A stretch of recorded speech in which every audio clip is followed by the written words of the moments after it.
Hey everyone, this is Kevin Kerner with Tech Marketing Rewired. Today's episode is a great one. I sat down with Chris O'Neill, CEO of Growthloop, someone who's led at places like Google, Evernote, and is now helping reshape how marketers actually get work done. We got into Chris's idea of compound marketing and what it really means to have AI agents as teammates, and why Chris thinks we're headed into a results as a service world, not just software. We talked about speed, smarter systems, and honestly, how to take most of the pain out of modern marketing while leaving time for all the creativity. And if you've ever been stuck in cross-channel chaos, you'll definitely want to hear how Growthloop is solving for that.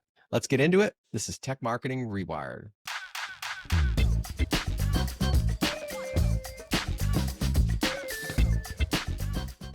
All right. Hello, everyone, and welcome back to Tech Marketing Rewired. I'm your host, Kevin Kerner, and today I'm very excited to have Chris O'Neill, who's the CEO of Growthloop.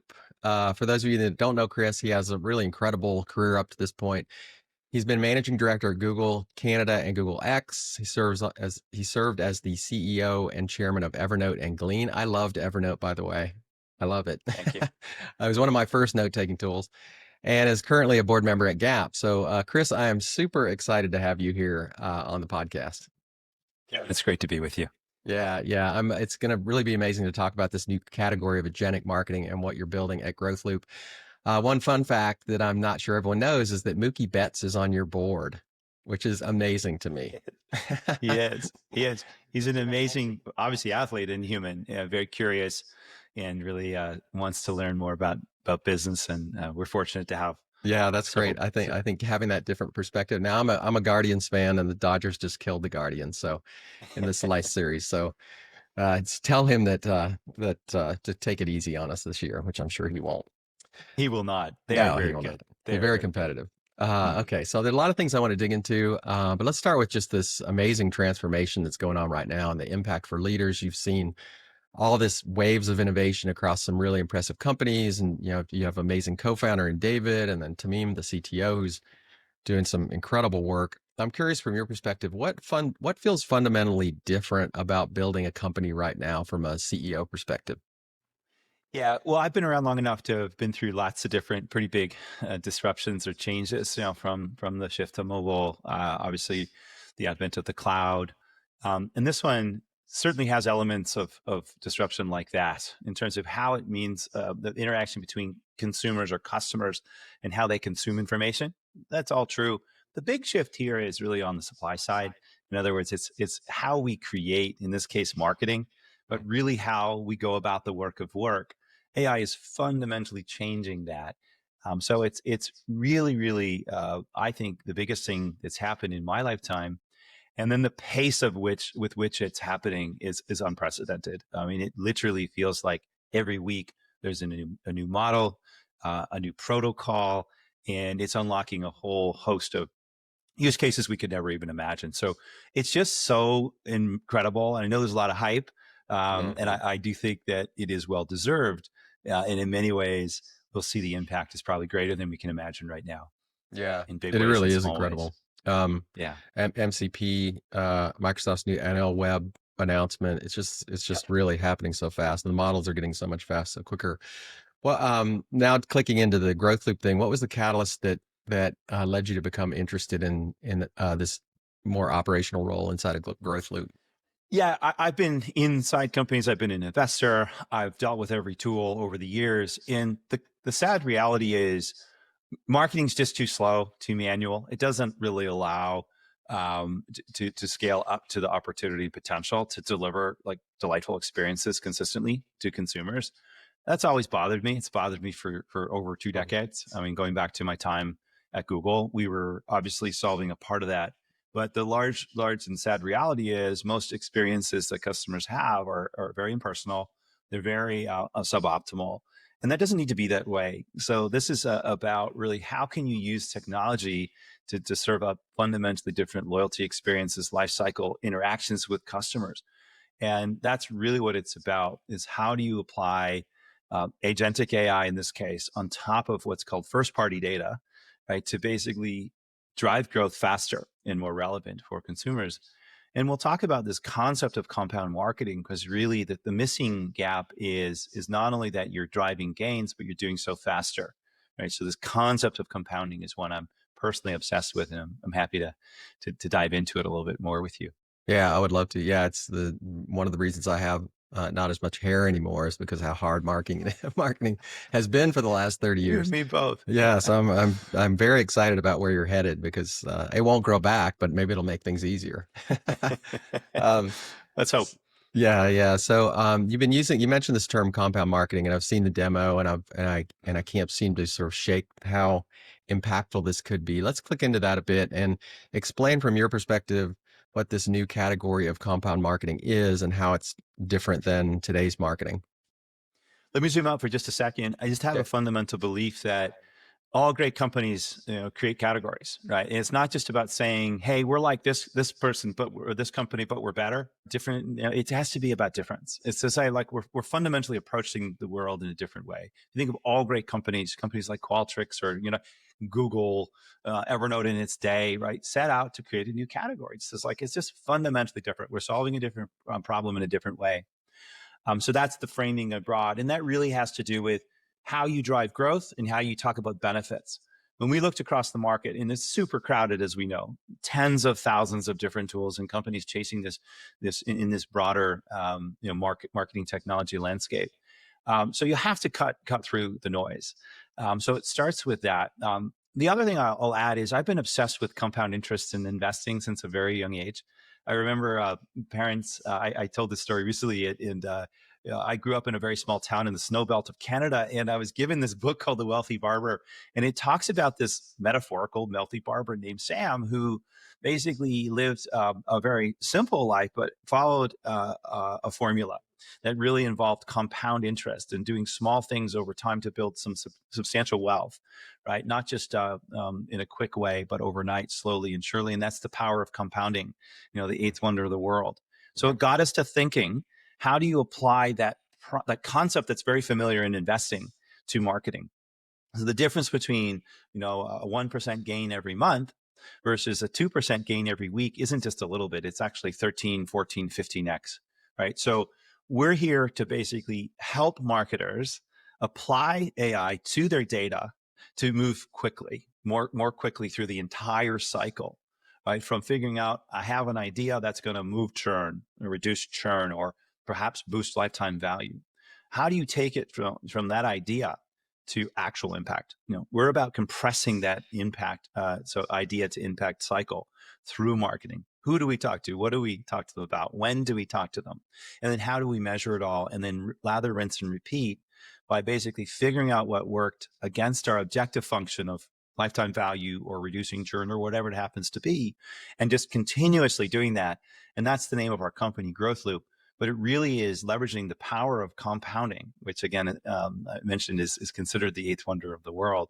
So we're thinking and borrowing phrases and concepts from other parts of the world and applying them to marketing. Yeah, fascinating. Yeah, we talk a lot about speed to outcome, and so when I heard the compound Yeah. term, I was like, it linked directly to that. It's like, how do you get to that outcome faster? It's like Yeah. moving that outcome from here down to here, and there's a bunch of little steps to get to that outcome. And so if you can compress that, you just get there faster. Um, Yeah. what were the seems like uh, solving this compound marketing thing must have had several activators. Like, what did you work on to make sure that you could uh, begin to realize this vision of compound marketing? There's a bunch of different parts of it. Like, what are they? Yeah. Yeah, it really all starts with data. And one of the things that is also happening in the background is not by accident or coincidence, is the improvement of the quality of data and the semantic layer of data. So the rise of data clouds is really a big part of what's going on. So for too long, data has been siloed off. So it's very difficult to kind of stitch it together and then access it.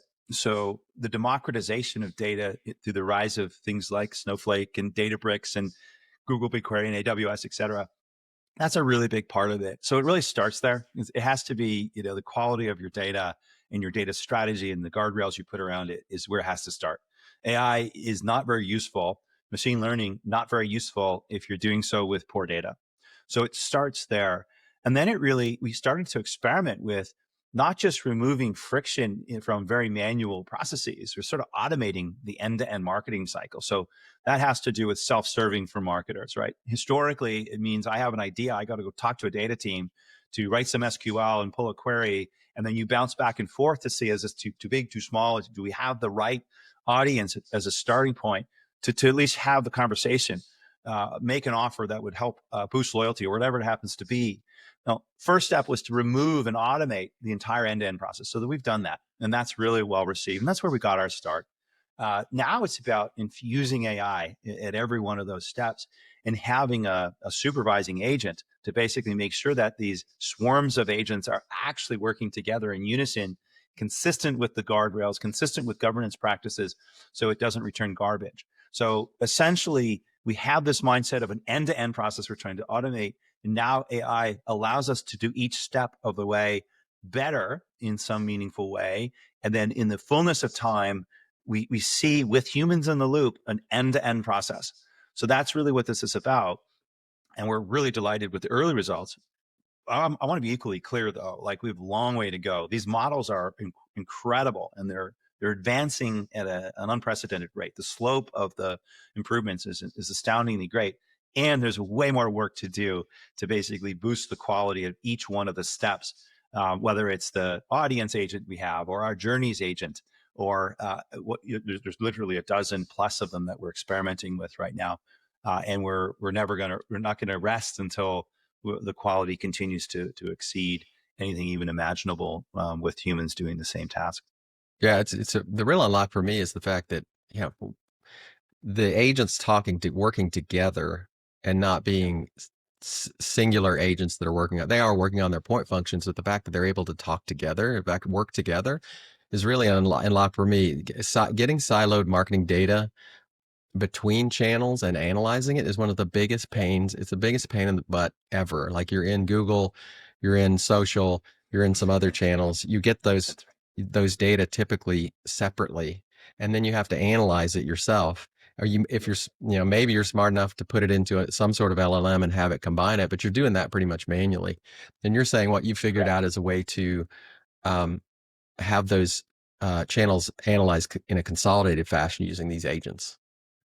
Yeah, that's right. And upstream of that, it's actually activating across all the channels. So Mm. once you have Mm. ideas and you have specific offers and specific things you want to do across your channels, right now, not only do you have to stitch together all that stuff upstream, to go and activate it requires separate, discrete efforts and manual efforts.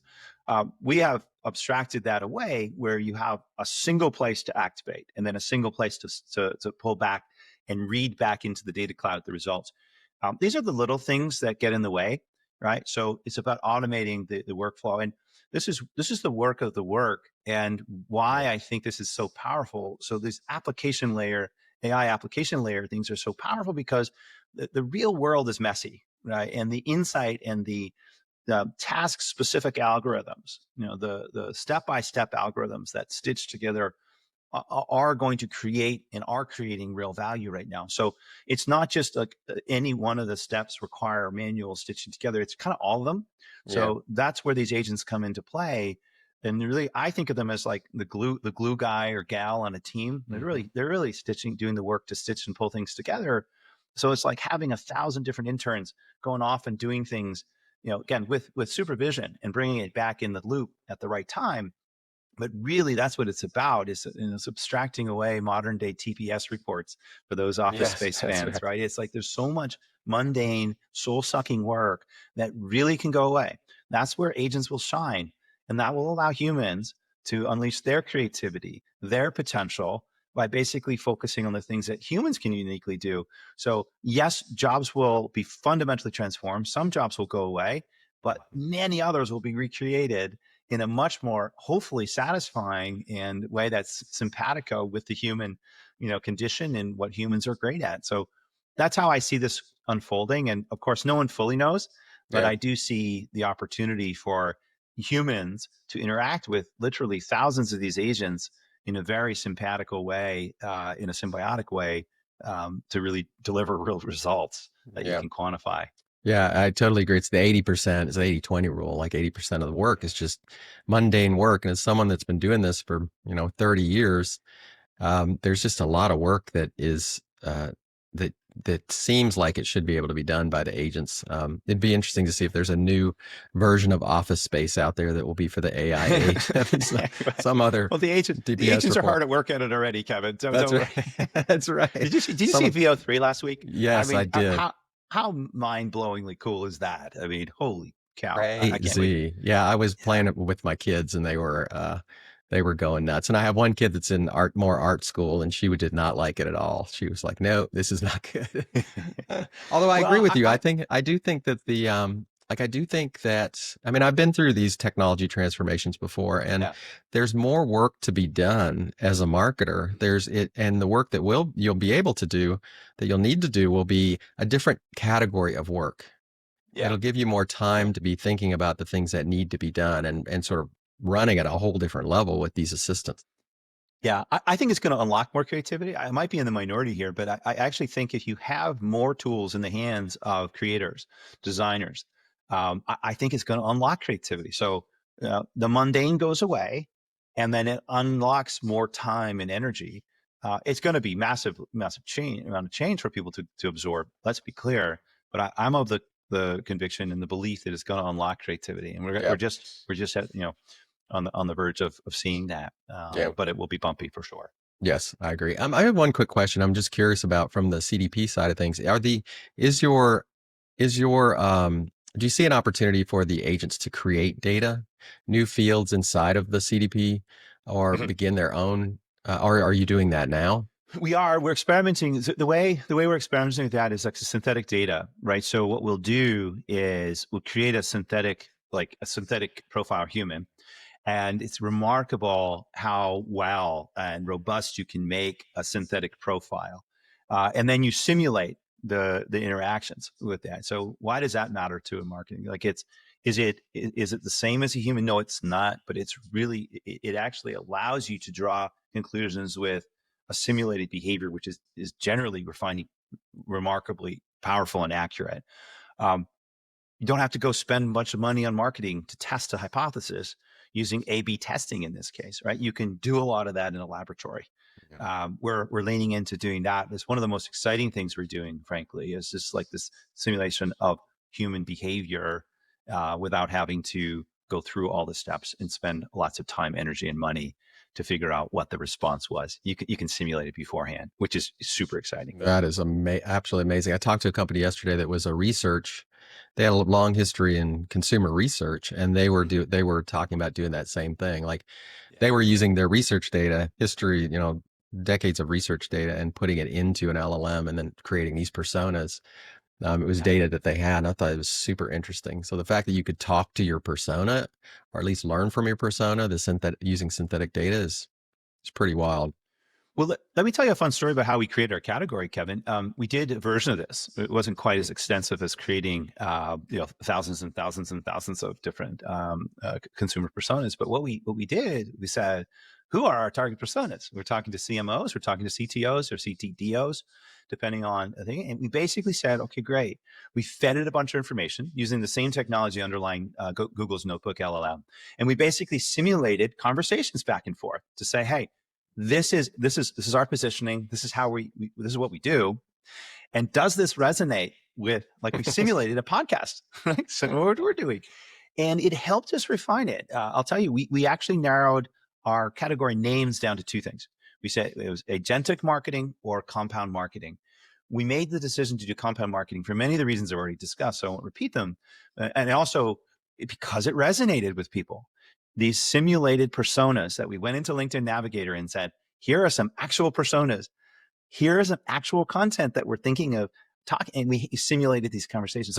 So it's not just a hand wavy thing. We're using it to help inform how we position our company by using these powerful tools, and we think pretty innovative ways. So this is stuff we're actually doing today.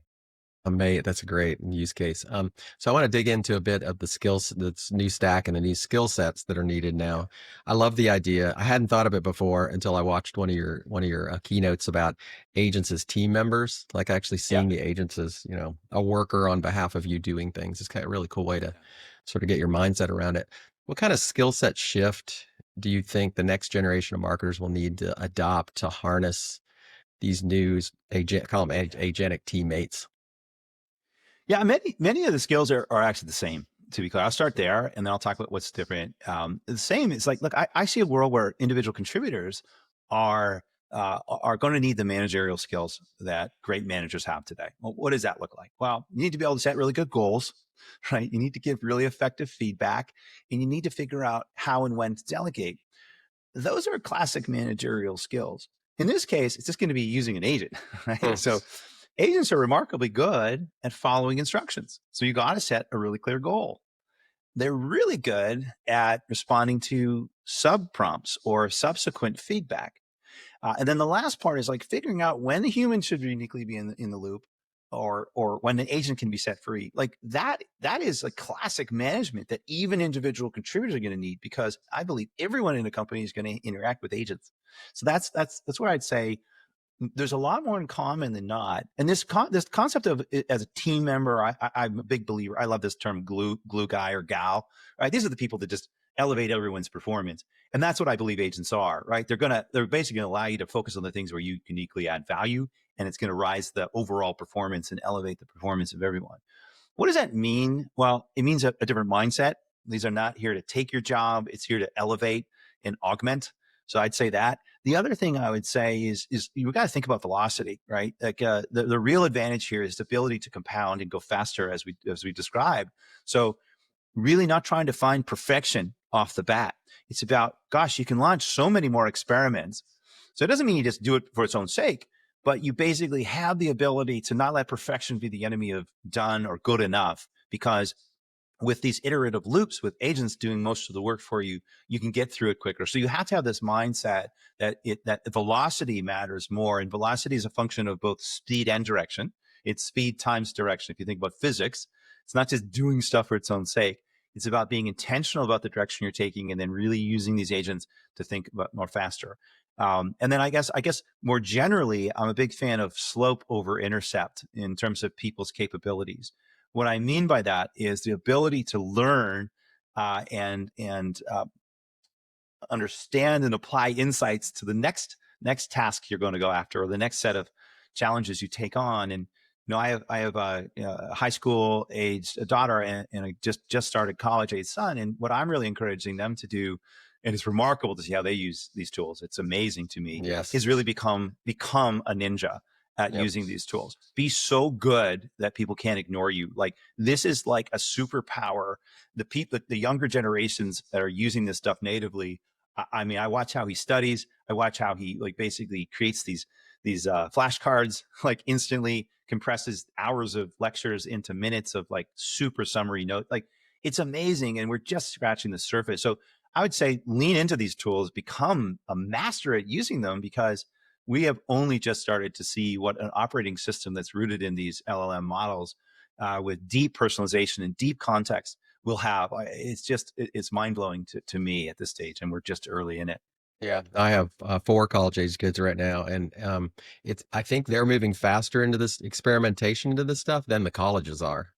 Certainly. Yeah, I mean, they are getting a lot of yeah, pushback from the colleges, and of course, interesting. I'm on the outer and bleeding edge of this stuff, and I'm Yeah, trying to talk to the professors and deans to say, look, you got to get on board here. This stuff yeah, you should be taking Growthloop into universities and showing some of the professors some of the stuff that's going on here, because we would there can be a problem with people not being told not to use it at this point, which is yeah, really yeah. We important. are doing a version of that, actually. A Hmm. former colleague of mine, Jim Lisinski, is an amazing professor at Kellogg, and Hmm. he and I, he's on He's he's fantastic.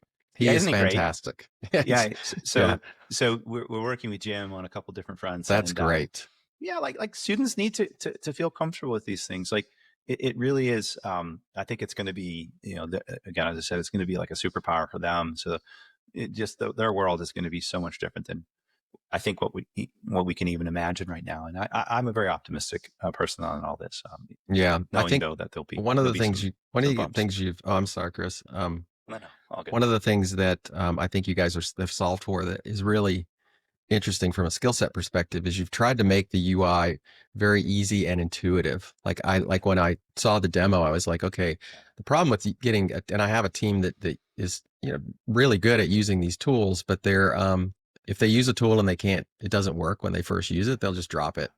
Um, I'm curious just from a user experience perspective and intentionality behind the tool, building the tool. Did you take that into account as you were building the thing, trying to make it as easy as possible take the Yeah, technical yeah. part away from the marketers so they could focus on the goal?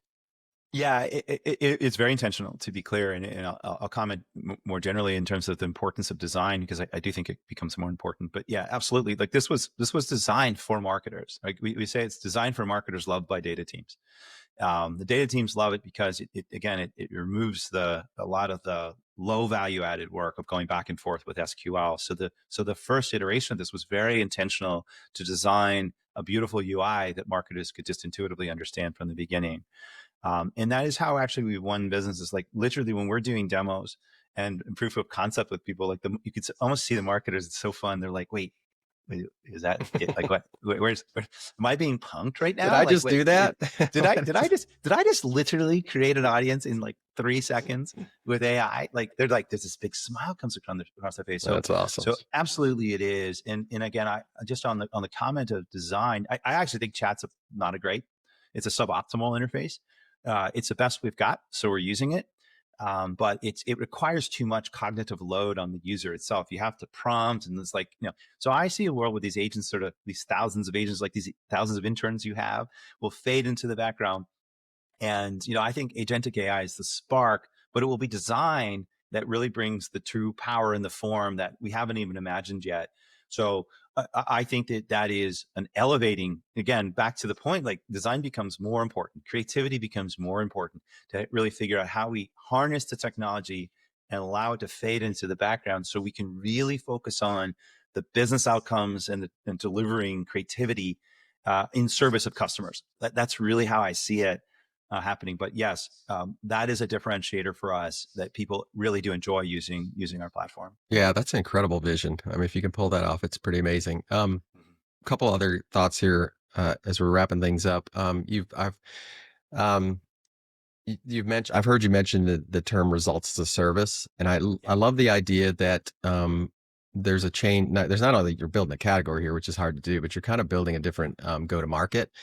yeah. Talk to me a little about your idea of results as a service versus software as a service and how that plays out for you guys. Yeah, a couple of things. So software as a service is really rooted in the concept of a seat, right? It's linked to a human. There's this X many humans using the software product, right? And so what agents allow you to do is decouple that, right? Agents are working continuously. They work autonomously with supervision. So it breaks down that connectivity. Okay, well, why does that matter?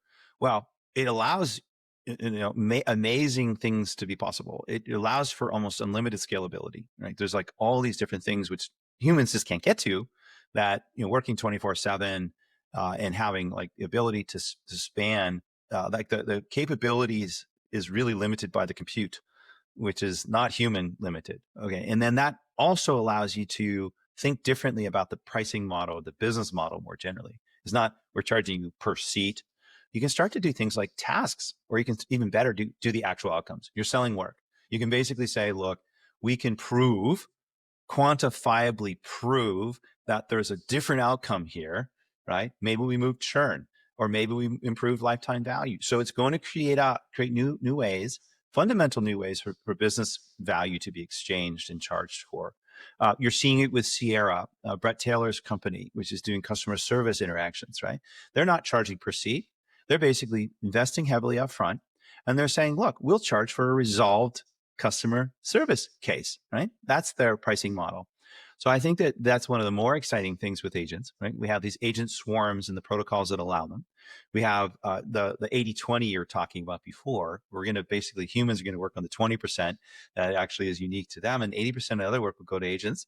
And then above it all is basically we're going to start to see, oh my gosh, wouldn't it be amazing if we could actually align value here where there's actually a business outcome based pricing as opposed to just artificial proxy called seats, which has no bearing going forward. And if I may, I think this is what's going on. This is why Salesforce is going out having to buy growth. Like the systems of record are really in trouble, right? You have the rise of these data clouds. You have agentic AI on top. Like systems of record have seen their high water mark. I really believe that. So, it's really going to be a fascinating time in business to see how this all unfolds. And As a service provider, an agency, we're seeing the same thing. It's like yeah, you there should be some payoff for our clients if we're using AI, if we're using agents for half the stuff. So, or more than yeah, half the stuff. So we're wrestling with the same ideas to try to get to lower cost, higher output faster. And I think yeah, that's if you're going to hire a marketing partner in the age of agentic AI, there has to be some benefit. It can't be the old model. And I think unfortunately, a lot of the older, larger holding companies are going to have a really hard time making that shift, that cost model shift to yeah. something that's more results oriented. It's really interesting I, times are in this category. I do think you're right. You saw it with programmatic, right? Yep, Programmatic was a that's pretty right. pretty tough change. This is even bigger than that, of course. It really is. I have lots of stories, beyond the scope of today's conversation, just about how you think about all the different agency like jobs that they do and how they're being changed and how that value gets exchanged with their actual clients.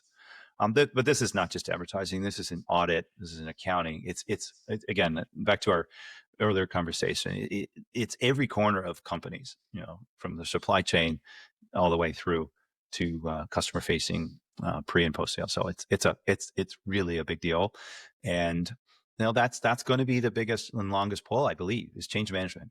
How do you get people to embrace these things and change their behavior? As always, right? It becomes I had an operations professor in business school who used to end every class. We talk about gnarly supply chain problems and like really the operations of a company. And he'd always, I'll never forget this. He said, in the end, it's an OB problem, right? Organizational behavior or a human problem, right? Like it's an opportunity or a problem that really traces back to how do you get humans to change their mindset and their behaviors. And that's really being laid bare by So this true. revolution we're living through. And I'm So excited true. about it, but it's a real human problem. Well, Chris, I have one thing I do at the end of these podcasts where I do an AI roulette question. And so Ooh, this has been that great, sounds and I fun. could keep going with all kinds of stuff. So I load a question into Perplexity, and it says Uh-oh. the prompt is, I am doing a podcast with Chris O'Neill. Here's his LinkedIn profile and latest posts, along with his company website. At the end of the podcast, I want to ask him an AI roulette question where you will create an unexpected and spicy question that I can Let's ask go. Chris. Give me a good one. So I just hit go here, and here's a spicy, unexpected AI roulette question. This is unedited. Chris, you've led teams at Google, Evernote, and now Growthloop, all at the cutting edge of data and AI. Imagine it's 2027. Growthloop's AI has become so good at predicting customer behavior that it starts recommending not just marketing actions, but actual business strategies, sometimes contradicting what your executive team thinks. If your AI chief strategy officer and your human board are deadlocked, who gets the final say? And would you ever let the AI overrule your own judgment if the data was compelling enough? I love this question. Look, I do believe that for the foreseeable future, humans will remain in the loop and ultimately be making final decisions. There's nuance and judgment that is hard won over the years. So this one's a relatively easy question for me to answer. Is the humans have the final say? AI and data in general, it should inform decisions and strategy, but not make it. Right. I think that is a unique skill that humans and effective leaders have. They can hold lots of context, and it's about having consistency across a set of interlocking questions which form your strategy. So, I think that AI can help and challenge and help and maybe pave the way to good decisions. But no, I don't see this being something that the AI overlords just make decisions, so to speak. And I do think that's a government's question too for companies. They need to Yes. figure out where humans Oh, are yeah. going to remain in the loop and where agents can be working autonomously on their own. Yeah, I totally agree. I've done this since I've started the podcast, and every time the AI question is so much better than my questions. Well, Every time. It's embarrassing. I'm not so sure, Kevin. You've asked some really great questions, but yeah, it is a good use case, right? It's really It's fun. thinks much more more holistically than maybe we do sometimes. Well, Chris, I've had such a great time talking to you. I could keep going, but I know you're you're a busy guy.